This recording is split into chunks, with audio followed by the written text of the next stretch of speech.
Welcome to my mini blog. आशा करछि आपण माने समस्त भले थे। मु भी भले अच्छी। आपण मैंने भावुवे तो वीडियो बनने मझे मझे कम ब्लॉग कर पकई दूँ कहीं सांग मैंने मो वीडियो करने मत टाइम होनी शाशुघर कथा रोसे करी निजे रेस्ट नहीं मोबाइल टिपिला बेलू को भारी टायर्ड लगुच इच्छा हो मोबाइल टिपाई सेमती मझे मझे मुझे वीडियो बन पकई दूँ आज टे वीडियो बनवाई इच्छा है करदेली सकाल सकाल गाधे पाधे ठाकुर पूजा सारिकी निजे भी किसी खाई सारे ଏବେ ବର୍ତ୍ତମାନ ଘରର କାମରେ ଲାଗି ପଡ଼ିବା।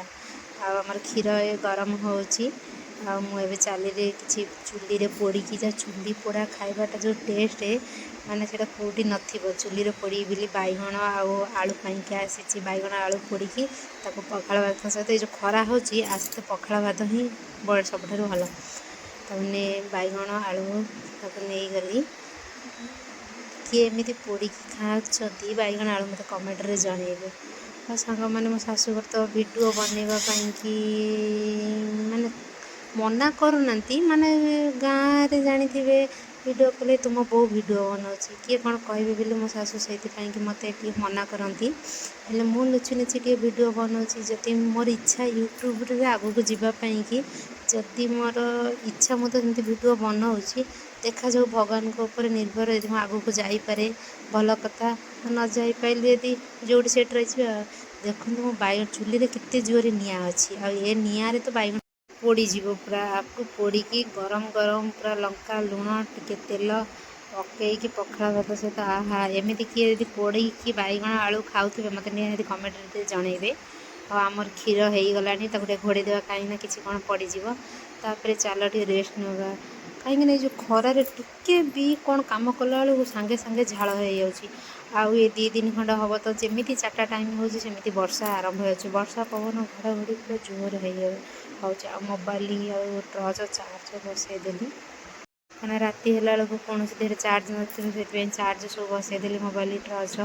ଆଉ ଘଡ଼ଘଡ଼ି ତ ଯେଉଁଭଳିଆ ହେଉଛି ଆଉ ପବନ ବର୍ଷା ଜାଣିଥିବେ। ଆଉ ମୋର ଆସିଗଲା ମୋ ବେଚା ମାନେ ଇଏ ହେଉଛନ୍ତି ମୋର 2 ଜଣ ମୋ ସାଙ୍ଗ। ଯେତେବେଳେ ଭଲରେ ମନ୍ଦରେ ଆମ ଗେଲି ଆମ ପାଇଲେ ମୋ ପାଖରେ ସବୁବେଳେ ଥାଆନ୍ତି। ଆଉ କେତେବେଳେ ଆମ ଗେଲିକି କୁହେ ଭିଡ଼ିଓ ବନେଇଲା ବେଳେ କ୍ୟାମେରା ଧରିଦିଏ ସେ ମୋ ସହିତ ଟିକେ ହେଲ୍ପ କରନ୍ତି। ଆଉ ସିଏ ସବୁବେଳେ ଥାଆନ୍ତି ମୋ ମୁଣ୍ଡରେ ଓଢ଼ାଣି ଦେଇଛନ୍ତି କାକି ମୁଣ୍ଡରେ ଲୁଗା ଦେଇଦିଅ। ଆଉ ତାପରେ ଆଳୁ ବାଇଗଣ ତ ହେଇଗଲାଣି ତାକୁ ଟିକେ ଚୋପା ଛଡ଼େଇକି ବାଇଗଣ ଅଲଗା ଆଳୁ ଅଲଗା ଦଳିବି। ତା ଦେହରେ ଚୋପା ଛଡ଼େଇକି ଲଙ୍କା ଲୁଣ ତେଲ ପକେଇକି ପଖାଳ ଭାତ ସହିତ ଖିଆ ହେବ। ଏଇ ଯେଉଁ ଖରା ଯେଉଁଭଳିଆ ହେଉଛି ଆ ସହିତ ପଖାଳ ହିଁ ଖାଇବା ଠିକ୍। ଆଉ କିଛି ମାନେ ତେଲ ମସଲା ଜିନିଷ କି ଗରମ ଜିନିଷ ଖାଇବା ପାଇଁ ଟୋଟାଲ ଇଚ୍ଛା ହେଉନି। ଆଉ ଦେଖନ୍ତୁ କେତେ ସୁନ୍ଦର ଭାବରେ ମୁଁ କରିଦିଏ। ଆମ ଗେଲି ପଚାରୁଛନ୍ତି କାକି ତୁମକୁ ଭଲ ଲାଗେ? ମୁଁ କହିଲି ହଁ ମୋତେ ଭଲ ଲାଗେ। ଆଉ ଇଏ ଖାଇବା ଖାଣ୍ଟି ହେଉଛି ଖାଣ୍ଟି ଓଡ଼ିଆ ଖାଇବା। ଆଉ ଇଏ ଖାଇବା କେଉଁଠି ମିଳିବନି। ସହରରେ ତ ମିଳିବା ବହୁତ କଷ୍ଟ। ମୁଁ ଆଙ୍କ ପାଖକୁ ଯେତେବେଳେ ଯାଏ ଏ ଖାଇବା ପାଇଁକି ଭାରି ଝୁରେ। ମାନେ ସେଠି ତ ଗ୍ୟାସରେ ଗୋଟେ ଜିନିଷ ଆଳୁ ତ ପୋଡ଼ି ହେବନି। ବାଇଗଣ ପୋଡ଼ିବୁ ମାନେ ସେ ଠିକ୍ରେ ପୋଡ଼ି ହେବନି। ଆଉ ତା ବାସ୍ନାଟା ଭଲ ଆସେନା। ଚୁଲିରେ ଯେଉଁ ପୋଡ଼ିବ ଯେଉଁ ବାସ୍ନାଟା ଭାରି ଟେଷ୍ଟି ଲାଗେ ସେ ବାସ୍ନାଟା। ଦେଖନ୍ତୁ ତାକୁ ତଳିଦେବା। ଆଉ ଏବେ ତ ଯେଉଁ ପବନ ବର୍ଷା ଯେଉଁ କହନ୍ତିନି କାଳବୈଶାଖୀ ହେଉଛି କାଳବୈଶାଖୀ। ଏ ଯେଉଁ ଘଡ଼ଘଡ଼ି ମାରୁଛି ଯେ ଆକାଶ ଫାଟିକି ପୁରା ଫାଟିଗଲା କି ସେଇଭଳିଆ ଭାରି ଡର ମାରୁଛି ମୋତେ ତ ଘଡ଼ଘଡ଼ିକି ଭାରି ଡର। ସେଥିପାଇଁକି ମୁଁ ସବୁ ମୋବାଇଲ ଫୋବାଇଲ ଆଗୁଆ ଚାର୍ଜ କରିଦିଏ। ଆଉ ଏବେ ସବୁ ଦଳାଦଳି ଦେଖନ୍ତୁ ମୁଁ କେତେ ଜୋରରେ ଦଳୁଛି। ମାନେ ମୁଁ ଭାବୁଛି ଏତେ ଜୋରରେ ଦଳୁଛି ମୁଁ ସବୁ ଏବେ ଖାଇଦେବି ସବୁ। ଆଉ ଦଳି କେତେ ସୁନ୍ଦର ଭାବରେ ଆଉ ଲୋଭ ସମ୍ଭାଳି ପାରିଲେନି ଟିକେ ଖାଇଦେଲି। ଖାଇବି ବୋଲି ପୁରା ବ୍ୟସ୍ତ ହେଇଗଲିଣି।